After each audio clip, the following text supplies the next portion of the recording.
जुनूनियत, इश्क और बदले की। दोस्तों, यह कहानी मेरी नई कहानी है। पुरानी कहानी रंजिश वाली मोहब्बत समाप्त हो चुकी है, जिसका दूसरा सीज़न जब मेरे 500 सब्सक्राइबर हो जाएंगे तब आएगा। तब तक आप इस नई कहानी के मज़े लीजिए। ये नई कहानी है जुनूनियत, इश्क और बदला। ये इश्क और बदले की ऐसी बेपनाह इश्क की दास्तान है जो आप सभी को बेहद पसंद आएगी। तो देर किस बात की, चलिए कहानी को शुरू करते हैं। इस कहानी के भाग जल्द से जल्द पाने के लिए चैनल को सब्सक्राइब करिएगा। चलिए शुरू करते हैं। जुनूनियत, इश्क और बदले की, एपिसोड नंबर 33। अब तक आपने पढ़ा, मीनाक्षी, ऐश्वर्या और अभिषेक तीनों को ही घर से बाहर निकाल फेंका था, लेकिन अभी शिवांश ने उन लोगों को रोक दिया। तो वहीं अभी तक सभी लोग अनजान थे खतरे से, क्योंकि इतनी आसानी से सब कुछ समझ जाए और ठीक हो जाए ऐसा तो हो नहीं सकता। आखिर क्या है वो खतरा जो आने वाला है राठौर फैमिली पर, जानना दिलचस्प होगा। आइए जानते हैं अब आगे। ऐश्वर्या का मुंह बन चुका था शिवांक की बात सुनकर, तो ऐश्वर्या ने अपनी माँ मीनाक्षी की ओर देखा और फिर अपने पिता की ओर। वह तीनों वहाँ से जाने लगे कि तभी पीछे से शिवांश ने उन तीनों को रोक दिया और उन तीनों की तरफ देखते हुए बोला।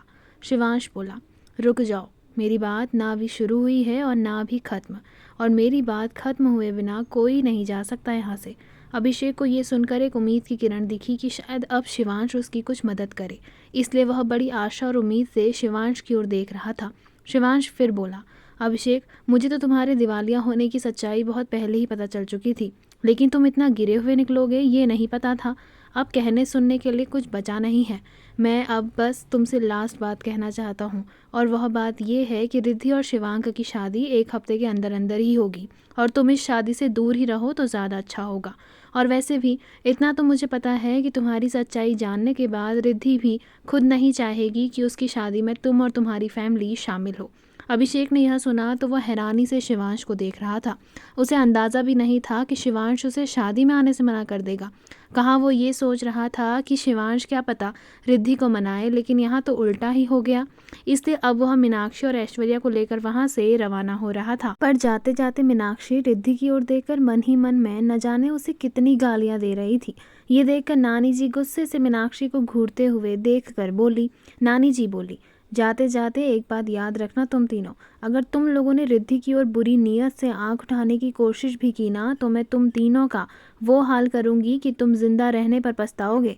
नानी जी ने इतना कहा ही था कि तभी शिवांक बोला, आपसे पहले मैं कर दूंगा नानी जी वो, अब आप जा सकते हैं मिस्टर शुक्ला। इतना कहकर शिवांक ने उनकी तरफ से मुंह फेर लिया। वहीं शिवांक की धमकी सुनकर मीनाक्षी, ऐश्वर्या, अभिषेक ज़्यादा डर चुके थे, क्योंकि अब वह कुछ नहीं कर सकते थे। नानी जी की धमकी को तो उन्होंने खाली समझा था, लेकिन अब तो शिवांश और शिवांक ने उन्हें धमकी दे दी थी। ऐश्वर्या मीनाक्षी की सच्चाई सामने आ जाने के बाद रिद्धि तो सदमे में थी। साथ ही में अभिषेक, जिसे वह ऐश्वर्या और मीनाक्षी से थोड़ा अच्छा समझती थी, वो भी उसकी नज़रों में गिर चुका था। रिद्धि को यकीन नहीं हो रहा था कि उसका सगा पिता उसके साथ ये सब कर सकता है। वो तो अभी तक यही समझती आ रही थी कि अभिषेक मीनाक्षी और ऐश्वर्या की बातों में आकर उसे इम्पोर्टेंस देने से कतराता है, लेकिन आज रिद्धि का सच्चाई से सामना हो चुका था और अब उसे कोई मलाल नहीं था उन तीनों को अपनी ज़िंदगी से बाहर फेंकवा कर। शिवांक रिद्धि को घर छोड़ने आया था। रिद्धि को घर पर छोड़कर वो घर के लिए रवाना हो गया। रिद्धि ने घर पहुंचकर सबसे पहले काम यही किया कि उसने मीनाक्षी, ऐश्वर्या और अभिषेक का जितना सामान था वो सब घर से बाहर फेंकवा दिया।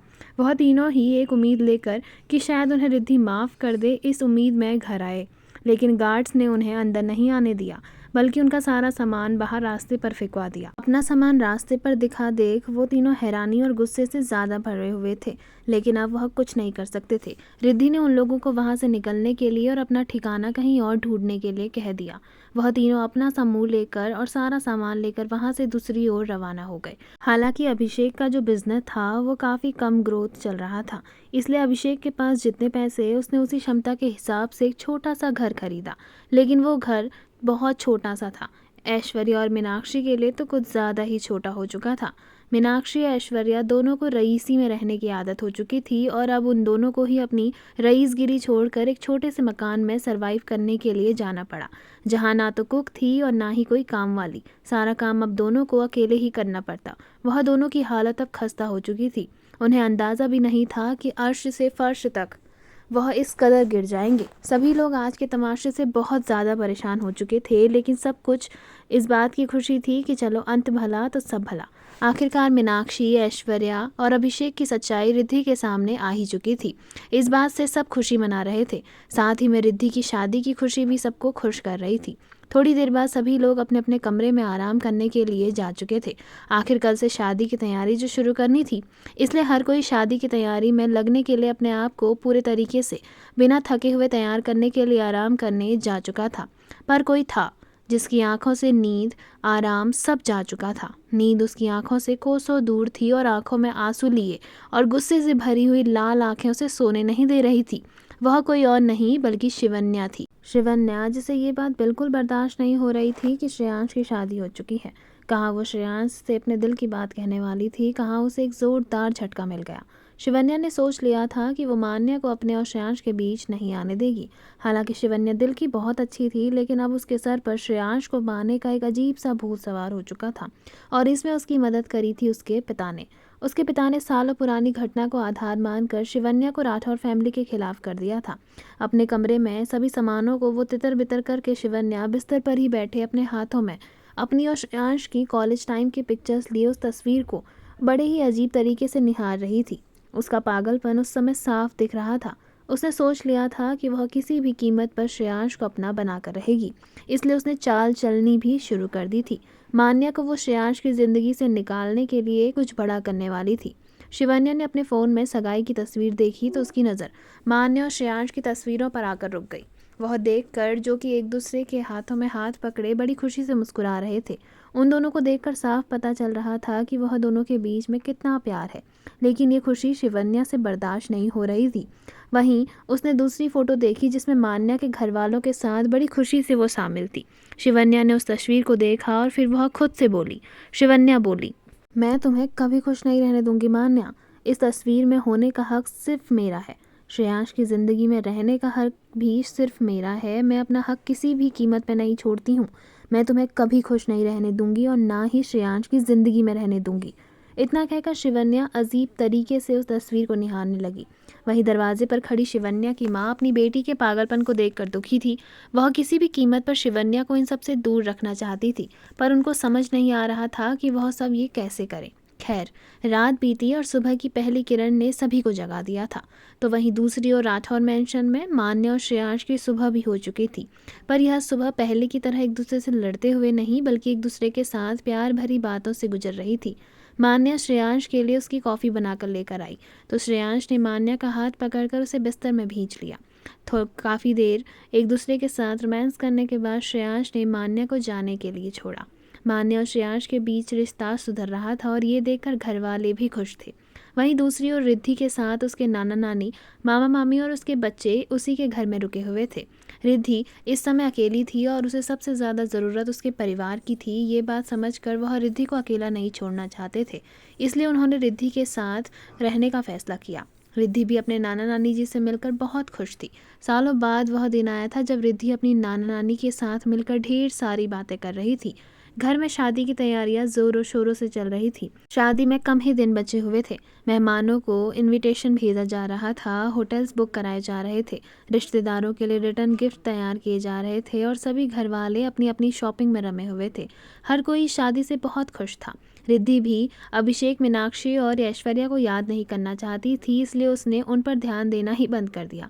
अभिषेक ने एक दो बार रिद्धि से मिलने की कोशिश की, लेकिन अभिषेक जब भी रिद्धि से मिलने की कोशिश करता तो शिवांक के बॉडीगार्ड उसे वहां से बाहर फेंकवा देते। शिवांश ने अपने बॉडीगार्ड को सख्त हिदायत दी थी कि वह किसी भी कीमत पर शुक्ला फैमिली को रिद्धि के आसपास भी न भटकने दे। अभिषेक और मीनाक्षी कुछ न कर सके। अभिषेक समझ गया था कि सब कुछ उसके हाथों से फिसल चुका है और अब वह कुछ नहीं कर सकता है। शिवन्या, जो कि राठौर मेंशन में आकर शादी के कामों में हाथ बटाने का बहाना करके श्रेयांश को अपने करीब करना चाहती थी, वह किसी न किसी बहाने से श्रेयांश के करीब चिपक रही थी। वह बात मान्या को पसंद नहीं आ रही थी, लेकिन शिवन्या श्रेयांश की दोस्त थी, जिस कारण मान्या कुछ न कह पा रही थी। शिवन्या बार बार श्रेयांश के करीब आने की कोशिश कर रही थी और उसका यूं बार बार श्रेयांश के नज़दीक आना मान्या को इनसिक्योर कर रहा था। हालांकि मान्या को श्रेयांश पर भरोसा था, लेकिन मान्या शिवन्या की फीलिंग्स को न जाने क्यों अजीब समझ रही थी। और वैसे भी श्रेयांश मान्या का पति है और अपने पति पर कोई औरत निगाह डाले तो उसकी बीवी को सबसे पहले ये बात पता चल जाती है। मान्या भी ये समझ रही थी, लेकिन वो कुछ नहीं कर पा रही थी, क्योंकि उसका सोचना गलत हुआ तो यह शिवन्या के साथ बहुत गलत हो जाएगा। हर कोई यही समझेगा कि मान्या शिवन्या श्रेयांश की दोस्ती को एक गलत नज़र से देख रही है, इसलिए मान्या कुछ ना कह सकी। लेकिन रिद्धि मान्या के अंदर आ रहे इन भावों को समझ चुकी थी। रिद्धि और मान्या कुछ काम कर रहे थे, तभी रिद्धि मान्या की ओर देखते हुए बोली। रिद्धि बोली, शिवन्या बहुत ज़्यादा अटैच है ना श्रेयांश से? अचानक ये सवाल सुनकर मान्या रिद्धि की ओर देखते हुए बोली। मान्या बोली, हाँ अटैच तो है, आखिर दोनों बचपन के दोस्त हैं। रिद्धि बोली, बचपन की दोस्त तो है, लेकिन न जाने क्यों मुझे शिवन्या का नज़रिया दोस्ती वाला नहीं लगता है। हाँ, श्रेयांश शिवन्या से दोस्तों की तरह बिहेव करता है, लेकिन शिवन्या मुझे थोड़ी अटपटी लगती है। बुरा मत मानना मान्या, लेकिन मैंने अपनी लाइफ में बहुत कुछ खोया है, और तुम तो जानती हो कि मेरी माँ ने ये सब सफ़र किया है। दूसरी औरत का होना कितना दर्दनाक होता है और उससे कितनी ज़िंदगियाँ प्रभावित होती हैं, ये बात तो तुम समझ गई होगी, और कल का नज़ारा तो तुम देख ही चुकी होगी। जानती हूँ श्रेयांश शिवन्या को कभी उस नज़र से नहीं देखेगा, लेकिन तुम्हें शिवन्या को ये बताना होगा कि शिवन्या उसकी दोस्त है और श्रेयांश की शादी हो चुकी है। शादी के बाद श्रेयांश का समय और श्रेयांश के प्यार पर सिर्फ तुम्हारा अधिकार है। यूँ उसका बार बार श्रेयांश के करीब आना अच्छा नहीं है। मानती हूँ कुछ लोग कहेंगे कि तुम ओवर पॉजिटिव हो रही हो, लेकिन सच कहूँ तो मुझे नहीं लगता कि तुम्हारा श्रेयांश को लेकर इतना फिक्र करना जायज़ नहीं है। तुम बीवी हो श्रेयांश की, तुम पर हक बनता है ये सब करने का। मान्या बोली, रिद्धि भाभी श्रेयांश शिवन्या को बस दोस्त की नज़र से देखते हैं। रिद्धि बोली, पर शिवन्या वो किस नज़र से देखती है मान्या? जैसे ही मान्या ने रिद्धि का ये सवाल सुना तो वो थोड़ी देर के लिए चुप हो गई। फिर न जाने उसे क्या हुआ, वो रिद्धि की ओर देखते हुए बोली। मान्या बोली, मुझे श्रेयांश पर भरोसा है भाभी, पर इसका मतलब यह नहीं कि मैं शिवन्या को उसके मन का करने दूंगी। मुझे पता है भाभी कहाँ पर बोलने की ज़रूरत है और कहाँ पर नहीं। आप चिंता मत करिए। शिवन्या ने अगर लिमिट क्रॉस की तो मुझे उसको लिमिट में लाना आता है। मैं कोई अबला नारी नहीं हूँ कि जिसके पति पर कोई बाहर वाली डोरे डालेगी और वो चुपचाप सह लेगी। मैं हाथ मुंह दोनों ही तोड़ सकती हूँ। और जिन अदाओं से वो ये सोच रही है कि वो श्रेयांश को फंसा लेगी, वो जानती नहीं श्रेयांश के सामने अगर हूर की परी भी आ जाए तो वो उसे देखे बिना। रिद्धि बोली, शांत मान्या, श्रेयांश तुमसे बहुत ज़्यादा प्यार करता है और ये बात हमें ही नहीं पूरे घर वालों को पता है। पर याद रखना, नज़र बहुत ख़तरनाक चीज़ होती है, जो एक बार लग जाए तो तोड़नी मुश्किल हो जाती है। मैं तुम्हें डरा नहीं रही हूँ, बस तुमको समझा रही हूँ कि संभल कर रहना। जो तुम्हारा है वो सिर्फ तुम्हारा ही होना चाहिए। मान्या बोली, चिंता मत करिए भाभी, आप ये ज्वेलरी डिज़ाइन देखिए, मैं श्रेयांश से मिलकर आती हूँ। रिद्धि बोली, हाँ हाँ जाओ जाओ, आखिर शिवन्या को भी तो पता चले कि जिस श्रेयांश की वो इतनी फ़िक्र कर रही है, उसकी फ़िक्र करने के लिए उसकी बीबी यहाँ मौजूद है। मान्या ने यह सुना तो मान्या मुस्कुराने लगी और वहाँ से चली गई। उसे जाता देख रिद्धि मन ही मन में बोली। रिद्धि बोली, आई होप तुम समझ जाओ मान्या, क्योंकि शिवन्या की हरकतें मुझे कुछ ठीक नहीं लग रही हैं और मैं नहीं चाहती कि कोई भी हादसा तुम दोनों की ज़िंदगी को ख़राब करे। लेकिन इस शिवन्या को तो मैं तुम दोनों की ज़िंदगी में आने नहीं दूंगी। वह मन ही मन में ऐसा सोच ही रही थी कि तभी पीछे से एक आवाज़ आई। वह आवाज़ बोली, क्या आप भी वही सोच रही हैं रिद्धि भाभी जो मैं सोच रही हूँ? रिद्धि ने जैसे ही पीछे मुड़कर देखा तो वह थोड़ा हड़बड़ा गई। उसे समझ में नहीं आया कि सामने वाला किस बारे में बात कर रहा है। रिद्धि बोली, किस बारे में बात कर रही हो काव्या? मैं कुछ समझी नहीं। काव्या बोली, मेरे बोलने का मतलब आप अच्छे से समझ गई हैं रिद्धि भाभी, बनिए मत। आप और मैं दोनों ही मैच्योर हैं। मान्या अभी बच्ची है, उसे दुनियादारी की समझ नहीं। रुद्रांश जिज्ञासा के साथ बच्चों की तरह रही है, इसलिए कभी कभी लोगों की अच्छाई में भी बुराई होती है, ये बात समझ नहीं पाती। लेकिन हम दोनों ने लोगों के ऐसे ऐसे रंग देखे हैं कि हमें अच्छे इंसानों पर भी डाउट होने लग जाता है।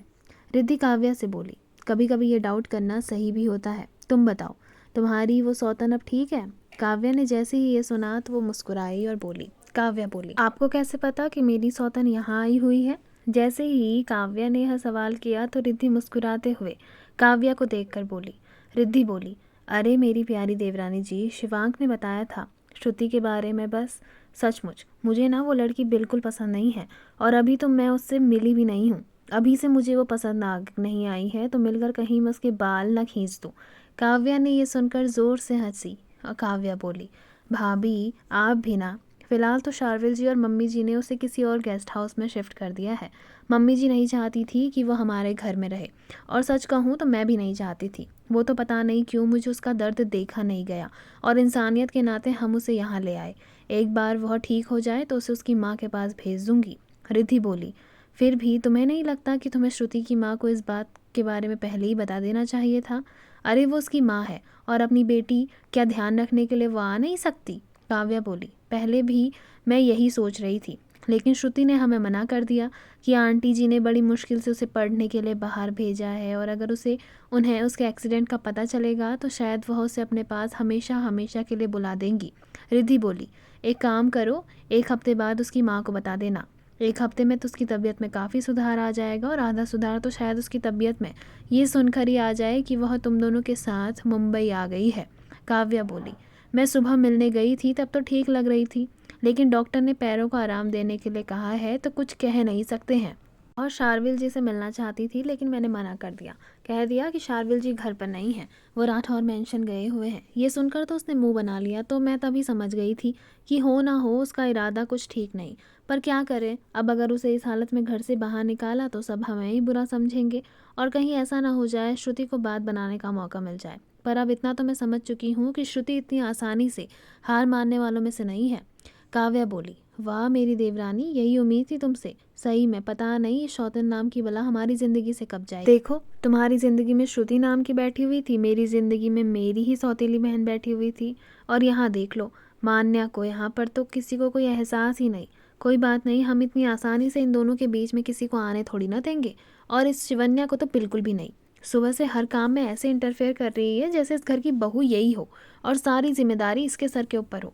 वो दोनों ये बात लेकर बड़े मज़े से गप्पे मार रहे थे, लेकिन कोई था जो खुश नहीं था। वो कोई और नहीं बल्कि शिवन्या थी।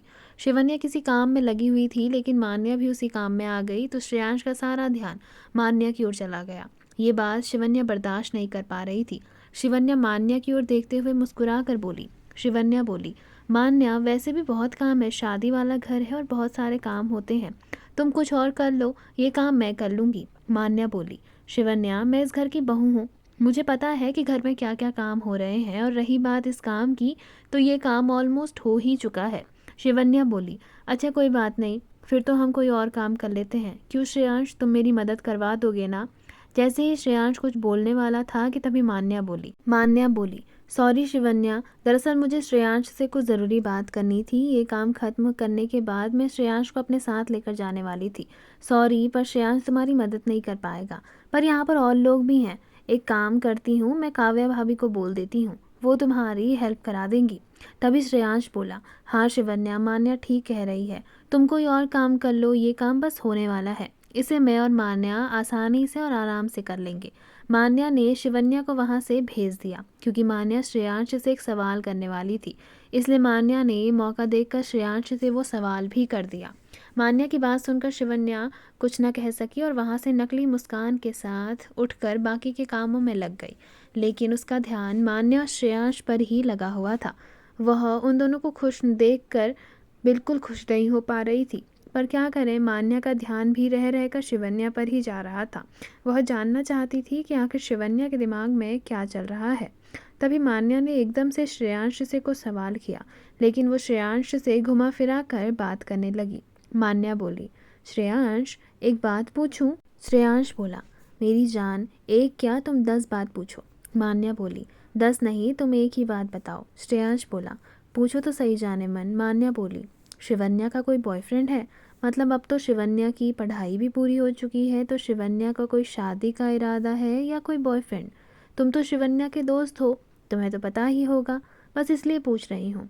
श्रेयांश बोला, बॉयफ्रेंड जैसा तो मैंने कभी नोटिस नहीं किया, बस हम दोनों बचपन से एक दूसरे के बेस्ट फ्रेंड हैं, लेकिन शिवन्या का कोई बॉयफ्रेंड तो नहीं है, इतना तो मुझे पता है। पर तुम ये क्यों पूछ रही हो? मान्या बोली, बस ऐसे ही पूछा तुमसे, बस जनरल नॉलेज के लिए। क्यों, नहीं पूछ सकती क्या?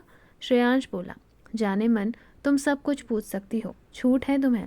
मान्या बोली, अच्छा चलो जल्दी काम करो। तभी श्रेयांश बोला, हाँ हाँ, वैसे भी मेरा रोमांस करने का मन कर रहा है। मान्या ये सुनकर शर्माते हुए बोली।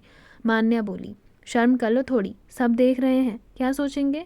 श्रेयांश बोला, क्या सोचेंगे? यही कि मैं अपनी वाइफ से कितना प्यार करता हूँ। चलो ना, रूम में चलते हैं। मान्या बोली। श्रेयांश, पिटोगे? तो तभी श्रेयांश के फ़ोन पर किसी का कॉल आया। श्रेयांश और मान्या बातें कर रहे थे कि तभी श्रेयांश की फ़ोन पर किसी का कॉल आया तो श्रेयांश ने कॉल रिसीव किया तो कॉल कंपनी से था।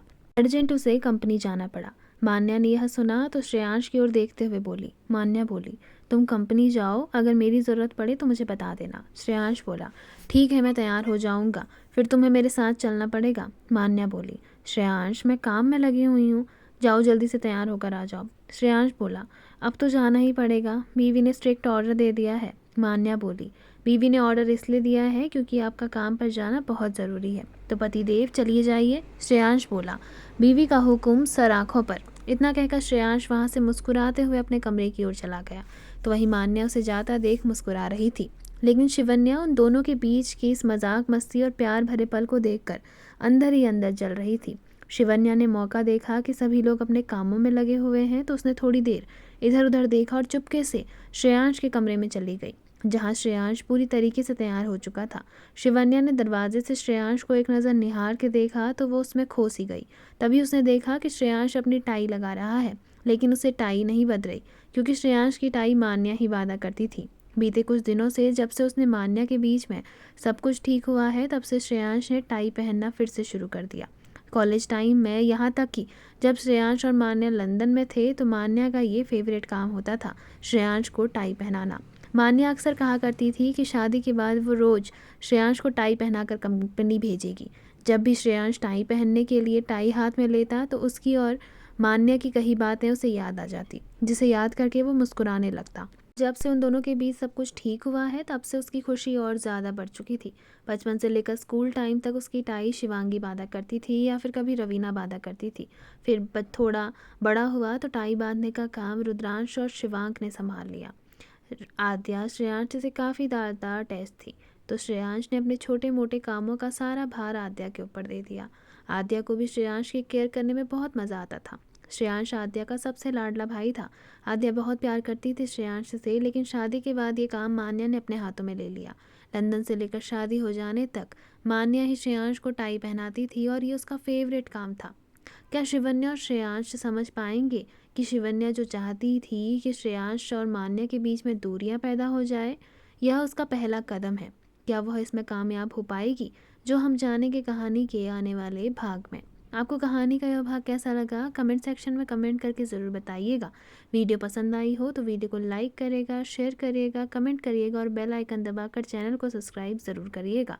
धन्यवाद।